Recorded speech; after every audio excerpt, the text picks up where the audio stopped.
В эфире совместный проект «Радио Крым Реалии» и Первого канала Украинского радио. В эфире «Радио Крым Реалии». Дневное шоу. Добрый день, уважаемые радиослушатели! В эфире самое крымское в мире радио «Крым Реалии» и я, его ведущий Сергей Громенко. Вы слушаете дневное шоу. Радио «Крым Реалии» вещает в эфире 24 часа в сутки, 7 дней в неделю. В Крыму слушайте нас в диапазоне 105,9 FM. Крымчане могут бесплатно звонить в эфир по телефону 8 810 06 926, жители материковой Украины 044 490 31 18. Поехали! Гость эфира. Зачем российские обвинители уже дважды переносят приговор по делу 26 февраля? Почему, несмотря на протесты, продолжаются ремонтные работы в Ханском дворце? И удастся ли пророссийским общественникам во главе с Ремзи Ильясовым расколоть крымских татар? Обо всем этом мы будем говорить с заместителем главы Меджлиса крымско-татарского народа Ахтемом Чийгозом у нас в нашей студии. Здравствуйте, Ахтем. Добрый день. Итак, пожалуй, начнем с самого животрепещущего актуального вопроса. Вы имеете непосредственное отношение к делу 26 февраля. Напомню для наших слушателей, что речь идет о российском судилище над крымскими татарами и украинцами, которые протестовали 26 февраля 2014 года против действий тогда еще крымской власти. И уже дважды, причем каждый раз на все меньший срок, переносится оглашение приговора тем, кто еще его не получил. И, по вашему мнению, это связано с тем, что приговор еще не написан и нет окончательной редакции, как он должен выглядеть?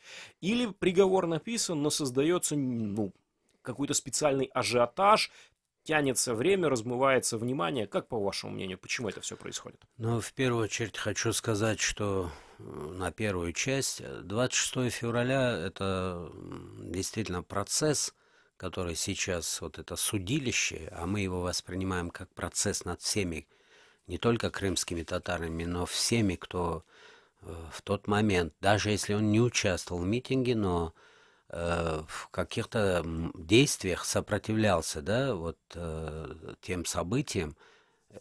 И я просто, и там ряд людей, которые сегодня в этом процессе непосредственно, значит, преследуются по уголовным делам, мы просто от имени вас всех там сидели, сидим и пытаемся доказать, что мы все тогда правильно делали. Нужно именно так это воспринимать. Это судилище над всем народом крымско-татарским, над украинцами, которые себя ощущают и ощущали в тот момент единым целым с нашим государством. Что касается... и хочу сказать, что вот насколько я знаю, мое дело и ребят дело, оно вычленено из общего большого дела 26 февраля, массовые протесты и беспорядки. То есть там тысячи фигурантов.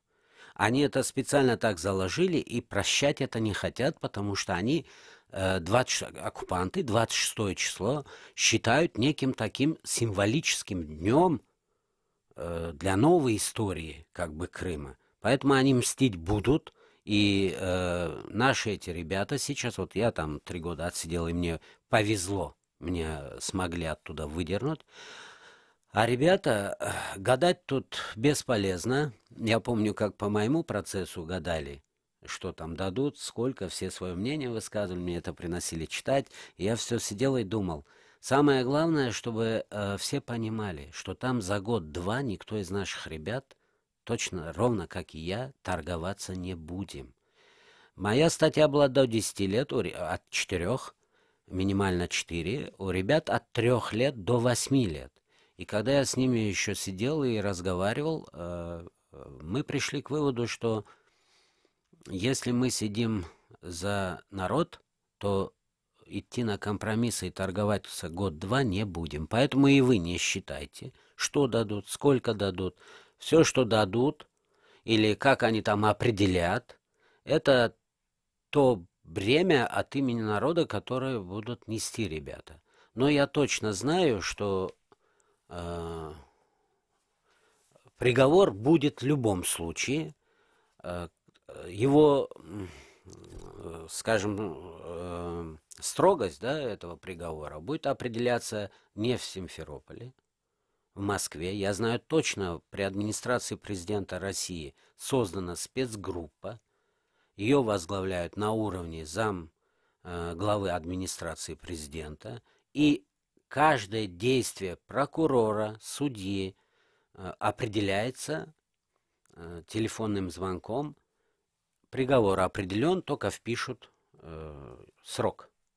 Но еще раз говорю, срок будет, а какой будет, это уже я просто знаю, и для ребят это уже не столь важно. Они с честью отсидели и свое время там, 2 года, да, мы вместе сидели.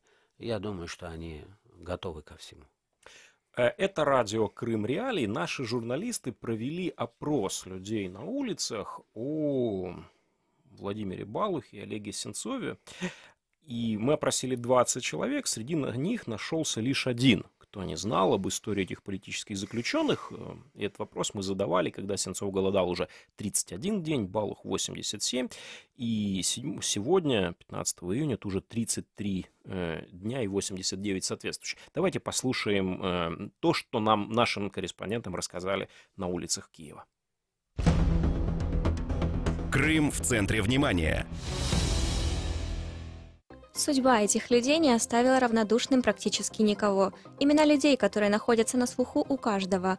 Олег Сенцов и Владимир Балух. Что знают киевляне о голодовке этих политзаключенных из Крыма? Что там в новостях слышал? Вы слышали о том, что Олег Сенцов голодает уже 31 день и Владимир Балух 87? Да, слышал. Ну, скорее всего, это показательное дело, которое было сфабриковано. И люди находятся в тюрьме, скажем так. Ничего противозаконного не делав, получили довольно-таки серьезные сроки. Хотя второй, по-моему, там не в тюрьме, у него, по-моему, домашний арест. Слышала. Но я не знаю откуда и ничего, не знаю что. Наверное, в Фейсбуке кто-то репостнул, что, мол, Олег Сенцов голодает. Що думаю? Росія веде агресивну війну проти наших, скажем, громадян і все. Я думаю, что это вредно для их здоровья.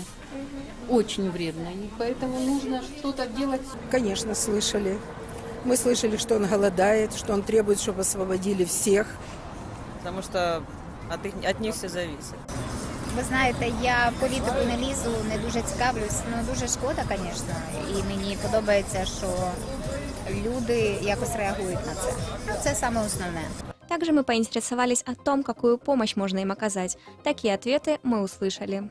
Ну, только трубя во все трубы, так сказать, в международных организациях по всему миру, что вот есть люди, которые незаконно находятся в политзаключении.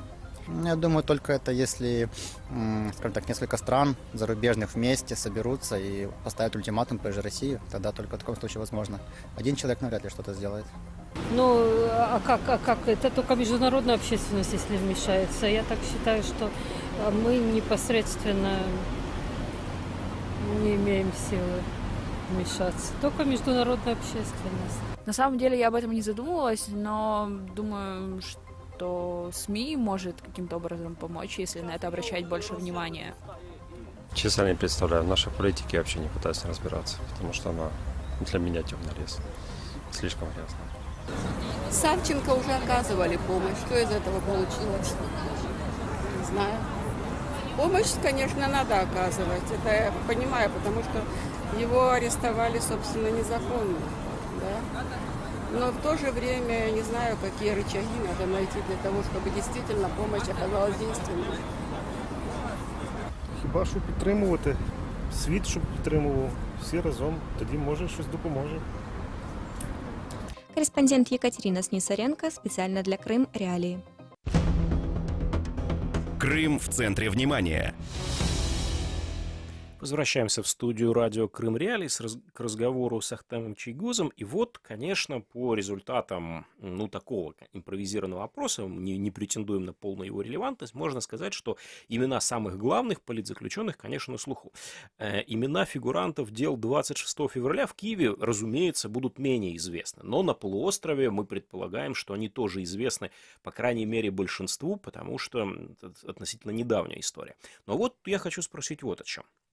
Не будет ли, по вашему мнению, такой опасности, что суровые приговоры по этому делу, по другим делам, например, связанным с участием, предполагаемым или реальным, крымских татар и других мусульман в организациях Хизбут Тахрир, по делам об экстремизме, которые и до сегодняшнего дня возбуждают. Все это окажет негативное влияние на желание крымских татар сопротивляться нынешнему российскому статусу Крыма, на их желание проводить какие-то акции в поддержку своих политзаключенных. Может ли так случиться, что российская террористическая вот репрессивная машина окажется сильнее духа? Ну, в первую очередь я бы хотел сказать, что вот этот опрос, где люди говорят, нужно давить на международное общественное мнение, это так, это действительно правда, и, к сожалению, у нас в государстве нет столько, недостаточно рычагов для того, чтобы Путин, он лично решает эти вопросы, смог освободить наших ребят.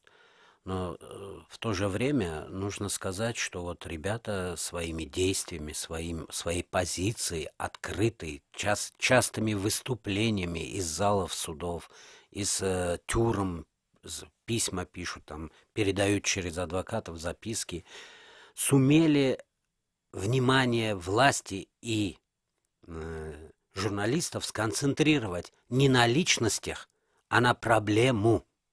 Поэтому вам и нам всем удалось эти имена осветить, да, достаточно широко.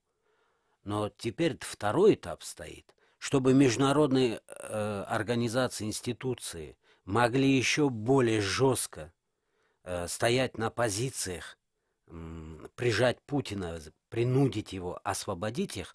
Тут недостаточно, что мы можем сделать как люди, как граждане Украины. Мы должны акции, инициируемые общественными организациями, вот тысячами выходить. Это самый большой вклад будет вот этих граждан, которые уже знают людей, знают за что, но не знают своей роли, в какой роли они могут помочь. Вот я каждый раз прошу очень активно ходить на эти акции, вот это и есть важность. Что касается той ситуации, например, по 26 февраля, это просто было первое такое громкое дело на фоне, значит, информационной, скажем, вот такой освещаемости, это было Савченко. И все каналы были, внимание, вот я сидел в тюрьме, и даже российские все каналы показывали Савченко, и уже тогда у меня зародилось такое сомнение в ряде искренности моментов. 26 февраля, я думаю, что как день сопротивления очень достаточно активно и широко освещается на материковой Украине. Вышли ряд таких серьезных работ по 26 февраля. Еще раз говорю, не вокруг персоны Чигоза и других, которые в этом процессе, а вокруг сопротивления украинских граждан в Крыму. Вот это важно.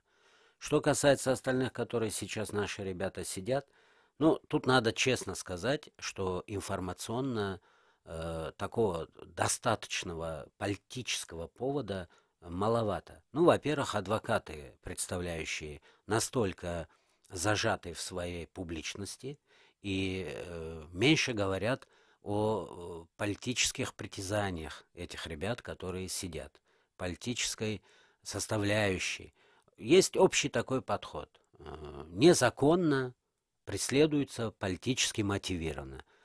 Вот последний приезд непосредственно жен этих ребят и участие их в таком совете при президенте, когда они открыто высказали все, что они считают по поводу ареста своих мужей, вот это было гораздо эффективнее, гораздо продуктивнее для,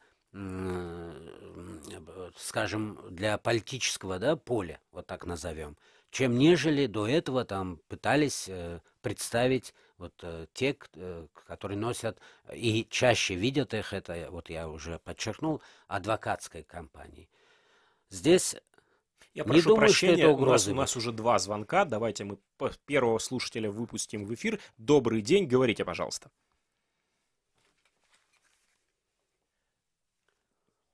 Алло. Да, мы вас внимательно слушаем. А вот это я, да? Да, добрый день. Алло, добрый день, Чайгоз. Вот как вы относитесь к тому, что вот я так понимаю, что при этой власти ваша проблема ничего не решится. Вот смотрите, Порошенко все заводы, фабрики в России, он зависим от России, это прекрасно знаете, вы прекрасно это знаете.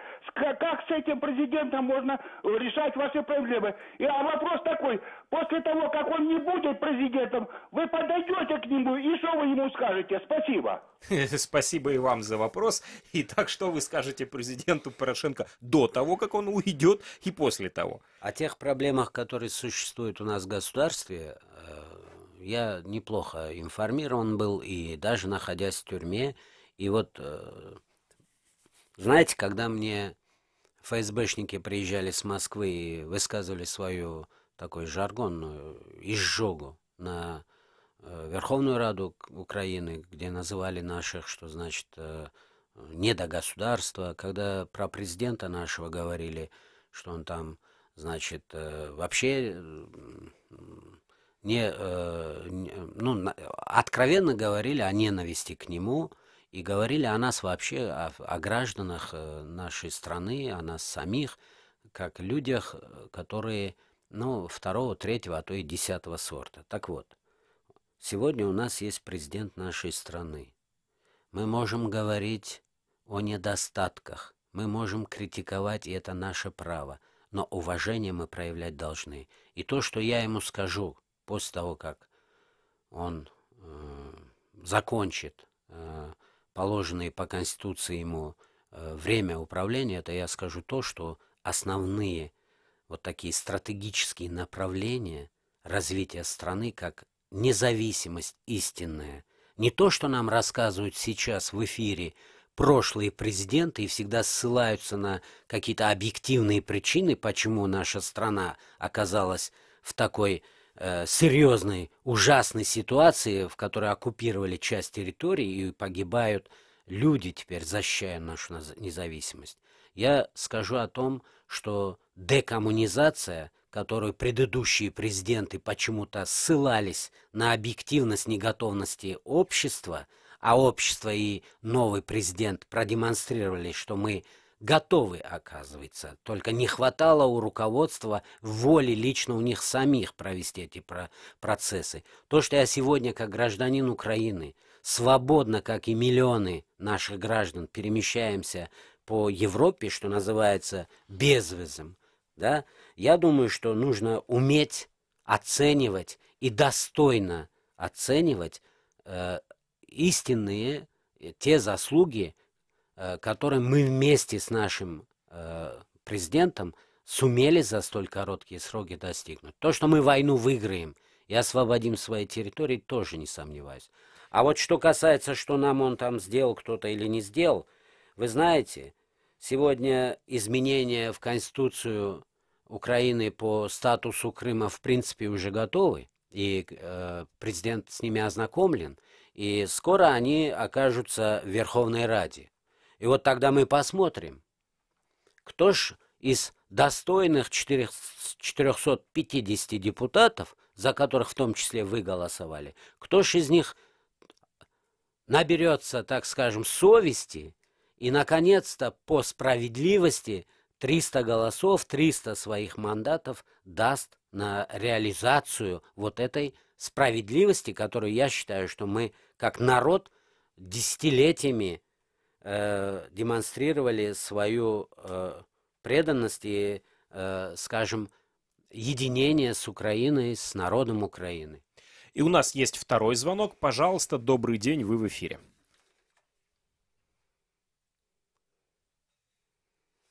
И второго радиослушателя мы, к сожалению, не слышим. Если можно, я закончу по нашим ребятам, которые сейчас сидят. Я, несмотря на то, что менее, скажем, да, эти процессы освещаются, но я очень благодарен нашей власти, что они сумели вместе с нами, нашим партнерам в Европе и в Америке, например, да, объяснить и довести, что все наши ребята, все, и крымские татары, и не крымские татары, сидят политически мотивированными. И резолюции, если даже принимаются, как и раньше, там, если писали там Чигоза освободить, то обязательно шел перечень всех по списку. И сегодня в этих резолюциях, да, идут первые, которые взяли на себя основной удар политической борьбы, а я так считаю, Синцов, Балух там и другие, но в списке государство представляет всех, и в резолюции указаны все. Переходим теперь ко второму вопросу нашей программы. Может быть, он будет еще менее позитивен, но тут уж куда деться. Вот тут последнее, какие у нас новости приходят. Сначала Ремзи Ильясов, бывший российский, вернее, продолжающий оставаться вице-спикером Крымского парламента подконтрольного Кремлю, провел собрание организации по итогу Крым, по итогу которого члены его призвали крымских татар консолидироваться вокруг кремлевского лидера. Я процитирую его. «Мы помним и чтим наше общее прошлое, все мы россияне, потомки тех, кто обеспечил глобальный мир на многие десятилетия. Мы вместе доказали всему миру нашу консолидацию в самые тяжелые времена и способность противостоять санкционному давлению и информационным атакам. И сегодня чрезвычайно важно, чтобы российское общество максимально консолидировалось вокруг президента России Владимира Владимировича Путина, что, безусловно, станет ему основой формирования устойчивого круга друзей Российской Федерации». И вторая новость, ну, она, конечно, в меньшей степени официальная. Эдем Дудаков, известный крымский активист, бывший председатель, если я правильно помню, Государственного комитета по делам депортированных граждан, описывает историю, связанную с посещением им ханской мечети. Вот там в ханской мечети, как мы все знаем, проводятся реконструкционные работы, про которые многие говорят, что это уничтожение ханского дворца. И там он встретил одного собеседника, которого называл Джаиль, с которым у него состоялся такой вот диалог, дескать, разве память о халифах, которые привлекли в свое время древних зодчих для сооружения караван-сараев, кофеин, стоянок, технологий, разве все это не стоит того, чтобы сохранить? А зачем? Фыркнул он в нашу сторону. Нельзя поклоняться идолам. Красота, конечно, должна быть, но не в ущерб достоинству. По-твоему, молиться можно и в шалаше, зачем строить? Парировал я. По большому счету, да, но мечеть лучше. И вот он приводит, там достаточно большой пост, и в конце концов он называет таких людей вовчиками, которые сохранив и, может быть, там даже гипертрофировав свою преданность исламу, совершенно отринули историческое наследие самих крымских татар. Вот у нас в оставшиеся нам 8 минут я хочу, чтобы вы ответили на вопрос. Есть ли опасность, есть ли вероятность того, что пророссийская деятельность репрессиями, обещаниями, запугиваниями, посулами удастся расколоть крымско-татарский народ, сделать большую часть, если не пророссийской, то, по крайней мере, индифферентной к истории и к национальному самосознанию? Ну, сегодня славный праздник Ораза, Байрам, и не хотелось бы говорить об этих подлецах и подонках, но раз есть вопросы, я отвечу. Значит, национальное движение крымских татар и крымско-татарский народ, к сожалению, в истории имеет таких подлецов, как Ремзи Ильясов и в прошлом, но это не помешало в советское время не забывать свою родину, хотя такие же посылы были, и советская власть, и эти прихвостни утверждали, что наш народ прекрасно там обустроился, обжился, но при первой возможности, 87-89 год, массово, вопреки всем прогнозам и работе КГБ, там, а это не ФСБ, ФСБ это бандиты, а КГБ это была такая системная карательная служба, наш народ все преграды снес и домой вернулся. Так вот, пусть эти подлецы запомнят, народ, он цену Родины своей кровью поколениями добился. И сегодня на своей родине вот так просто или за какие-то посылы России простить всю эту историческую память, она у нас очень большая и очень такая, знаете, твердое. Ничего это не удастся, народ стоит на больших позициях, и все последние 4-5 таких политических мероприятий, которые Россия пыталась проводить на территории оккупированного Крыма и тем самым вовлечь крымско-татарский народ и других граждан Украины в свои преступные действия, не вышли. А эти куклы, эти подлецы так и будут трындеть и говорить все время, обслуживать эту оккупационную власть. Что касается второго момента, слово «джаэли» — это мягкое такое выражение невежества твоего собеседника.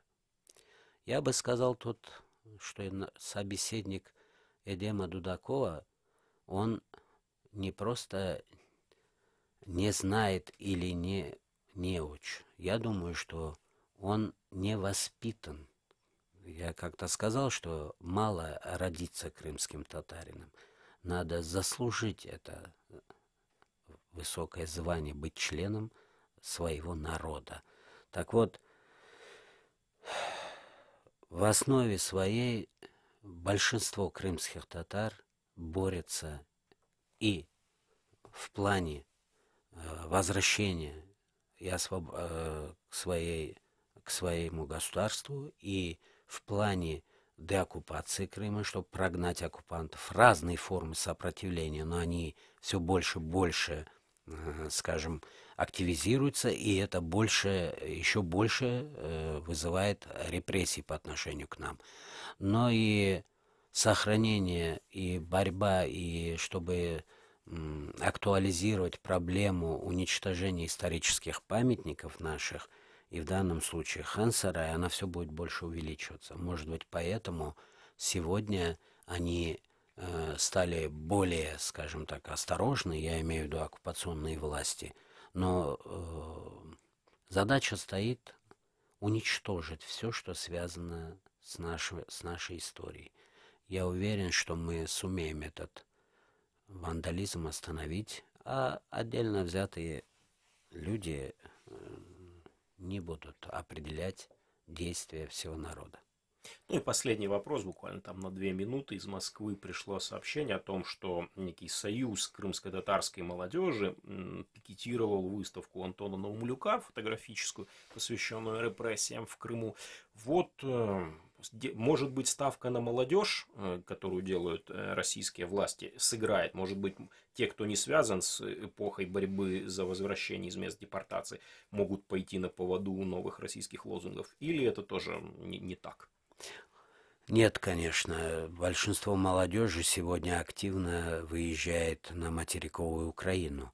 Процент и учиться, и за свое будущее связывают с Украиной. Процент выезда на материковую Россию настолько незначителен, что они даже его не обсуждают. Поэтому пусть какие-то прохвосты, там, тем более такие, как подлецы, такие, как Айваз, и Эйваз этот, не достигнут своих целей. Я бы сейчас, знаете, последнюю новость я услышал о том, что омбудсмена Денисова не пустили к Сенцову.